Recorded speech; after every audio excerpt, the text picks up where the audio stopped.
मोदी जी ने देश के पूरे आदिवासी समाज को ललकारा है। मोदी जी ने पूरे आदिवासी समाज को चुनौती दी है कि मैंने तुम्हारे नेता को, सबसे बड़े नेता को जेल में डाल दिया, जो करना है कर लो। हेमंत सोरेन जी वो जेल में रहेंगे कि बाहर आएंगे, ये आपके ऊपर निर्भर करेगा। अगर आप लोगों ने कमल का बटन दबाया तो हेमंत सोरेन को जेल में रहना पड़ेगा। अगर आपने इंडिया गठबंधन का बटन दबाया तो 4 तारीख को नतीजे आएंगे, 5 तारीख को हेमंत सोरेन आपके बीच में होंगे। दोस्तों, हेमंत सोरेन जी के पास खिलाफ कोई आदेश नहीं है अदालत का, एक भी आदेश नहीं है अदालत का। किसी अदालत ने ऐसा ऑर्डर नहीं पास किया कि हेमंत सोरेन दोषी है। कोई अदालत नहीं है जिसने हेमंत सोरेन को दोषी कहा है। अभी जांच चल रही है, 10 साल जांच चलेगी, फिर क्यों हेमंत सोरेन को जेल में डाला? गुंडागर्दी है मोदी की। कोई कमल का बटन नहीं दबाएगा। अगर आप कमल का बटन दबाओगे तो आप अपने आदिवासी समाज के साथ, आप अपने झारखंड के साथ धोखा करोगे, विश्वासघात करोगे। मोदी जी को रिजर्वेशन खत्म करना है,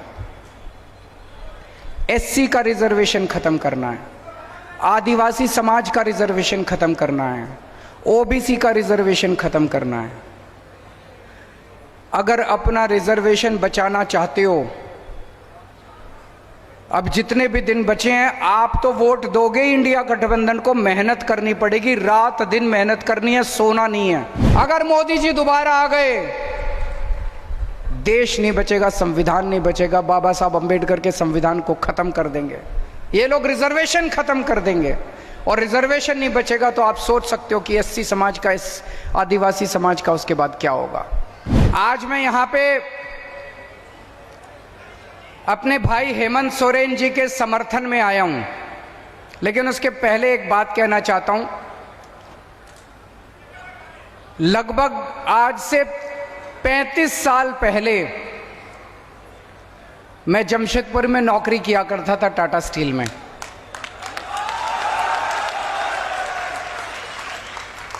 (1989) 1989 से 1992 3 साल मैंने नौकरी की। जीटी हॉस्टल में रहते थे, फिर उसके बाद साक्षी फ्लैट्स में रहते थे। तो जमशेदपुर से पुराना नाता है, वो मोदी जी जो कहते हैं नाता, वो वाला नाता नहीं, असली वाला नाता है। मैं जेल से सीधा आप लोगों के बीच में आ रहा हूं, जेल से सीधा आप लोगों के बीच में आ रहा हूं। और एक दिन मैं अपनी जेल के सेल में बैठा हुआ था, तिहाड़ जेल के, और मैंने टीवी में देखा, वहां हर सेल में टीवी उपलब्ध है सभी कैदियों को।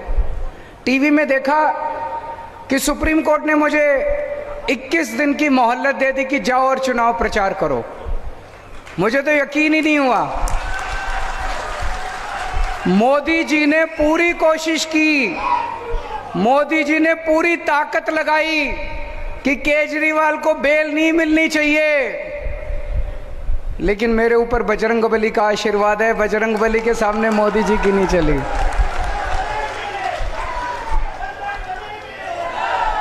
बजरंगबली के सामने मोदी जी की नहीं चली और मुझे बेल मिल गई। चमत्कार हुआ एक तरह से।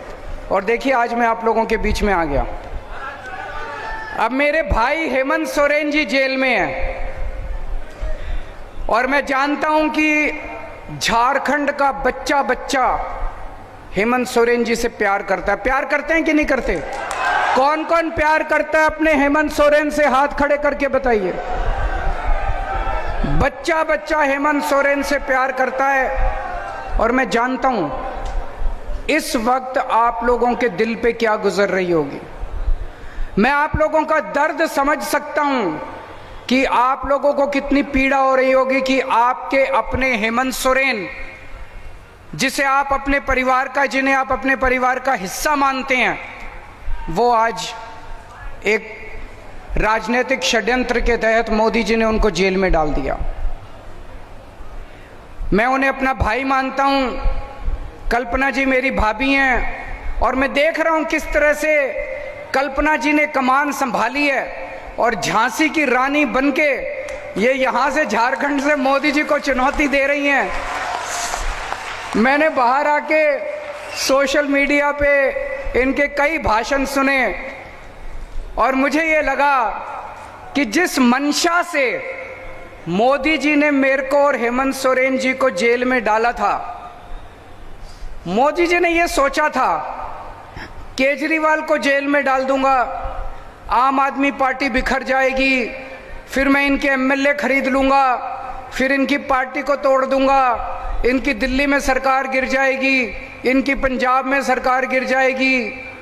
उसी तरह उन्होंने सोचा था कि मैं हेमंत सोरेन को गिरफ्तार कर लूंगा, इनके एमएलए खरीद लूंगा, झारखंड मुक्ति मोर्चा तोड़ दूंगा, इनकी सरकार गिर। उल्टा हुआ भाई साहब, पूरा उल्टा हुआ। जो आदमी गलत काम करता है, अल्टीमेटली एक ताकत है जिसे हम भगवान कहते हैं, भगवान देख रहा है। दिल्ली के अंदर पार्टी के बिखरने की बजाय आम आदमी पार्टी एक परिवार की तरह एक साथ इतनी एकजुट हो गई। हमारे सारे एमएलए, सारे सांसद, सारे काउंसलर, जितने पार्टी के पदाधिकारी थे, सब एकजुट हो गए और डबल मेहनत के साथ मोदी जी को हराने में काम करने जुट गए।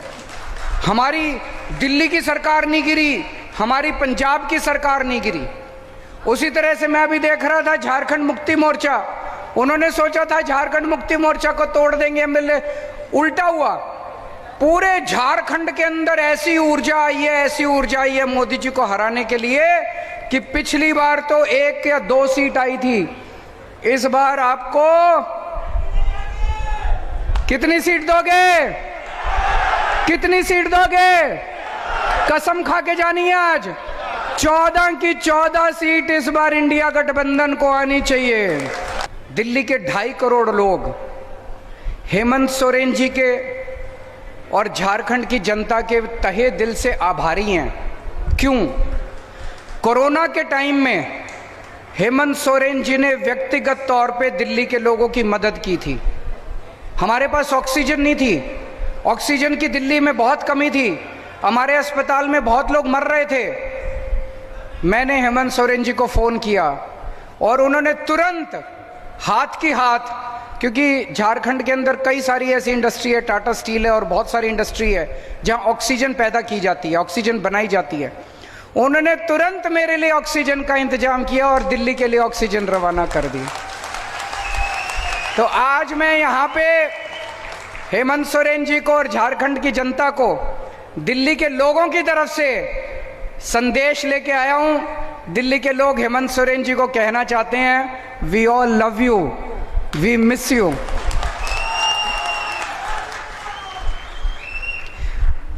उन्होंने हेमंत सोरेन जी को जेल में क्यों डाला? जेल में आदमी क्यों जाता है?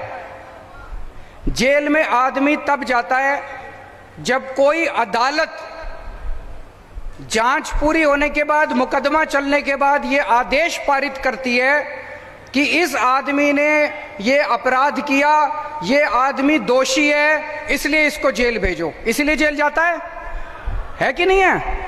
कोई अदालत कहती है कि इस आदमी ने चोरी की, इस आदमी ने भ्रष्टाचार किया, इस आदमी ने डकैती की, इस आदमी ने मर्डर किया, इस आदमी ने बलात्कार किया, ये इसका दोषी है, इसको जेल भेजो। हेमंत सोरेन जी के पास खिलाफ कोई आदेश नहीं है अदालत का, एक भी आदेश नहीं है अदालत का। किसी अदालत ने ऐसा ऑर्डर नहीं पास किया कि हेमंत सोरेन दोषी है। कोई अदालत नहीं है जिसने हेमंत सोरेन को दोषी कहा है। अभी जांच चल रही है, 10 साल जांच चलेगी, फिर क्यों हेमंत सोरेन को जेल में डाला? गुंडागर्दी है मोदी की। गुंडागर्दी के तहत ऐसे तो किसी भी पक्का को भी पकड़ के जेल में डाल देंगे। ये तो गुंडागर्दी चला दी पूरे। मेरे खिलाफ क्या दोष है? कोई दोष नहीं है। मेरे को किसी अदालत ने दोषी नहीं कहा, मेरे को किसी अदालत ने भ्रष्टाचारी नहीं कहा, किसी अदालत का मेरे खिलाफ कोई आदेश नहीं है। मेरे को पकड़ के जेल में डाल दिया। कल को किसी चंपई जी को जेल में डाल देंगे, इनको जेल में डाल देंगे, किसी को भी पकड़ के जेल में डाल देंगे। ये तो सरासर इन्होंने गुंडागर्दी मचा रखी है। मोदी जी आदिवासी समाज से नफरत करते हैं। हेमंत सोरेन जी केवल झारखंड के नेता नहीं है, हेमंत सोरेन जी पूरे देश के आदिवासी समाज के सबसे बड़े नेता हैं।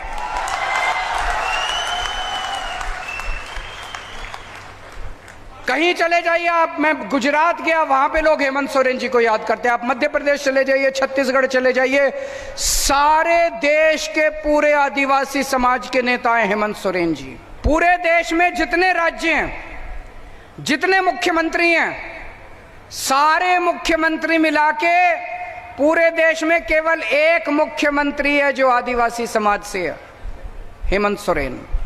और उनको भी पकड़ के इन्होंने जेल में डाल दिया। उनके पिताजी शिबू सोरेन ने झारखंड राज्य बनवाने के लिए तपस्या की थी, जेल गए थे, डंडे खाए थे, बहुत संघर्ष किया था।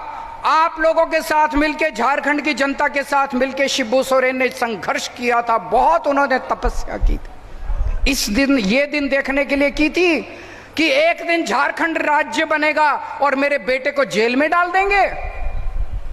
दुख होता है। और आज शिबू सोरेन जी की, जो मैं पूछ रहा था अभी जब आ रहा रास्ते में, मैंने पूछा चंपई जी से उनकी कैसी तबीयत है।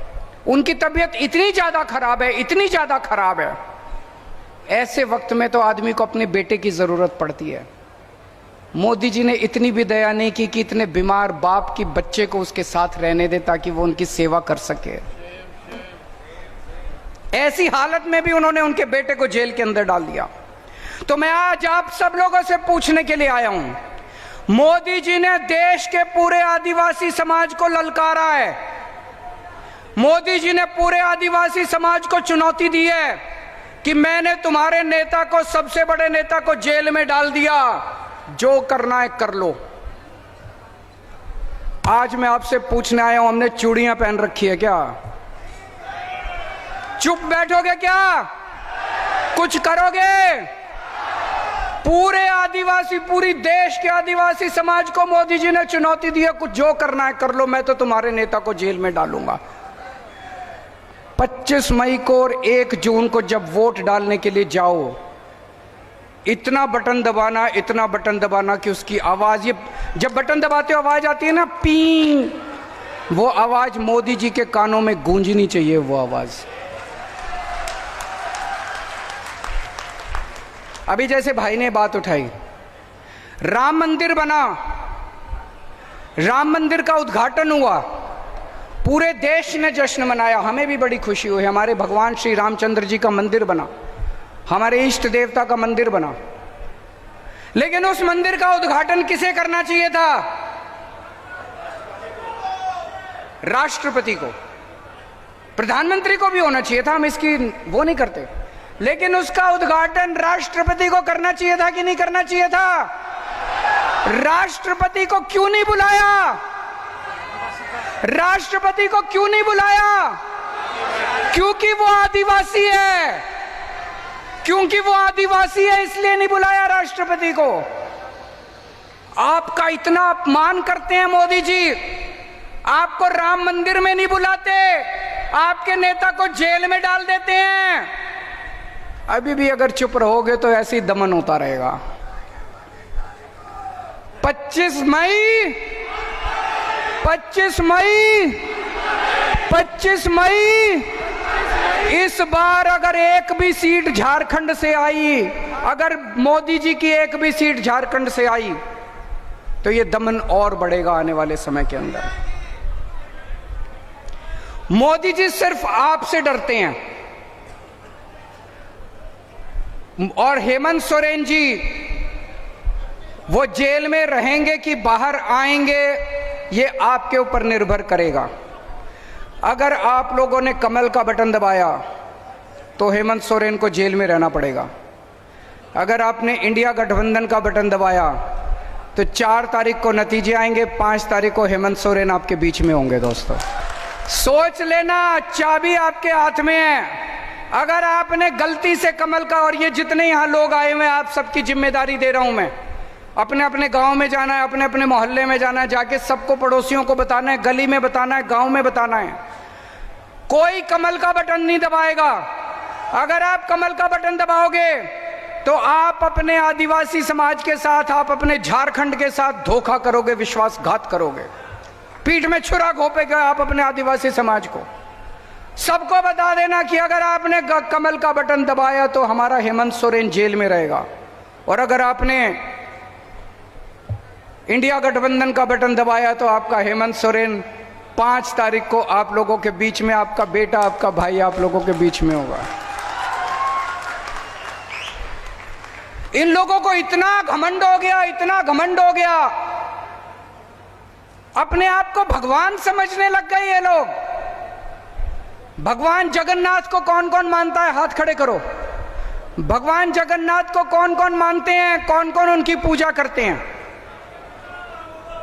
भगवान जगन्नाथ पूरी कायनात के, यूनिवर्स के देवता माने जाते हैं। जगतनाथ, जगन्नाथ, जगतनाथ। कल भारतीय जनता पार्टी के जो सबसे बड़े प्रवक्ता हैं संबित पात्रा, उन्होंने कहा कि भगवान जगन्नाथ मोदी जी के भक्त हैं। मैं समझता हूं ये हंसने वाली बात नहीं है, ये बहुत पीड़ादायक बात है, बहुत दुख देने वाली बात है। ये लोग अपने आप को भगवान जगन्नाथ के भी ऊपर समझने लग गए कि मोदी जी, भगवान जगन्नाथ मोदी जी के भक्त हैं, मोदी जी भगवान जगन्नाथ के भी ऊपर हो गए। इस बार इनको बदला तो मिलना चाहिए, इस अहंकार का तो नीचे लाना चाहिए। होना चाहिए कि नहीं होना चाहिए?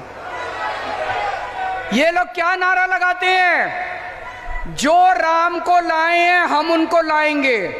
अरे तुम राम को लाए हो? इस दुनिया में कौन हमें लाया है? भगवान राम हमें लाए हैं। मैं अगर इस दुनिया में पैदा हुआ तो भगवान जगन्नाथ की वजह से पैदा हुआ, भगवान राम की वजह से पैदा हुआ। इस दुनिया के अंदर भगवान राम ने मुझे जन्म दिया, भगवान राम की वजह से मेरा आज इस पृथ्वी के ऊपर मेरा आना हुआ। और ये लोग कहते हैं मोदी जी भगवान को लाए हैं। ये क्या बकवास कर रहे हैं? इनके अहंकार को क्या हो गया? इस बार बटन दबा के इनके अहंकार को चूर करना है हम लोगों को। और एक बहुत खतरनाक बात हो रही है, इन्होंने कहा 400 सीट चाहिए, 400 सीट चाहिए, 400। इनसे पूछा क्यों चाहिए, क्यों 400 सीट चाहिए? 300 में भी काम चल जाएगा। बोले नहीं, मोदी जी को बड़े काम करने हैं। इनसे पूछा क्या बड़े काम करने हैं, कुछ बताओ तो सही। पता चला मोदी जी को रिजर्वेशन खत्म करना है, एससी का रिजर्वेशन खत्म करना है, आदिवासी समाज का रिजर्वेशन खत्म करना है, ओबीसी का रिजर्वेशन खत्म करना है। अगर अपना रिजर्वेशन बचाना चाहते हो, अब जितने भी दिन बचे हैं आप तो वोट दोगे इंडिया गठबंधन को। मेहनत करनी पड़ेगी, रात दिन मेहनत करनी है, सोना नहीं है। घर घर जाके प्रचार करना पड़ेगा और मोदी जी को हटाना पड़ेगा, देश को बचाना पड़ेगा। आज मैं दिल्ली से आया हूं, मेरा स्वार्थ इतना कह लीजिए कि मैं अपने भाई हेमंत सोरेन के लिए आया हूं, लेकिन आज मैं झोली फैला के आप लोगों के सामने देश को बचाने की अपील करने के लिए आया हूं। अगर मोदी जी दोबारा आ गए, देश नहीं बचेगा, संविधान नहीं बचेगा। बाबा साहब अंबेडकर के संविधान को खत्म कर देंगे ये लोग, रिजर्वेशन खत्म कर देंगे। और रिजर्वेशन नहीं बचेगा तो आप सोच सकते हो कि एससी समाज का, इस आदिवासी समाज का उसके बाद क्या होगा। तो पूरे तन मन धन से ये चुनाव कोई मामूली चुनाव नहीं है, ये चुनाव भारत के अस्तित्व का चुनाव है दोस्तों। बायोम मेडिकल प्रिपरेशन का एकमात्र संस्थान जहां है complete digital classrooms, individual doubt counters, video lectures, student tracking system, library facility, 100% result oriented rankers batch, study package and class notes in PDF। Jharkhand के इतिहास में पहली बार नीट यूजी में 700 मार्क्स पार। 10th पास स्टूडेंट्स के लिए फाउंडेशन कोर्स और 11th पास student के लिए फ्रेशर कोर्स। 12th पास स्टूडेंट्स के लिए टारगेट कोर्स 18 अप्रैल से शुरू हो रहे हैं। Contact biome.